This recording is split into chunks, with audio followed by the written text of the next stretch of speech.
जालन्यातील बस स्थानक परिसरामध्ये 2 गटामध्ये हाणामारी झाली आहे। आमदार अर्जुन खोतकर पाहणी करत असताना हाणामारीची घटना घडली। जुन्या वादामधून एकमेकांवर आरोप करत हाणामारी झालेली आहे। खोतकरांकडून वाद मिटवण्याचा प्रयत्न करण्यात आला आहे।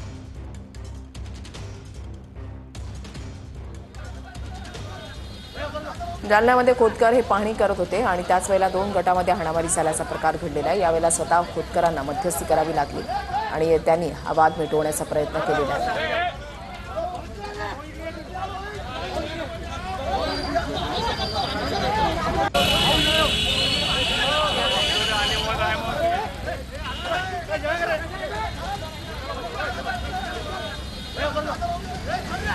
जालन्यामध्ये बस स्थानक परिसरामध्ये 2 गटामध्ये हाणामारी झाली आहे। आमदार अर्जुन खोतकर पाहणी करत असतानाच या हाणामारीची घटना जी आहे ती घडलेली आहे। जुन्या वादामधून एकमेकांवर आरोप करत हाणामारी झालेली आहे आणि खोतकरांकडून वाद मिटवण्याचा प्रयत्न करण्यात आला। एकाच्या कानशिलामध्ये सुद्धा लगावली गेली।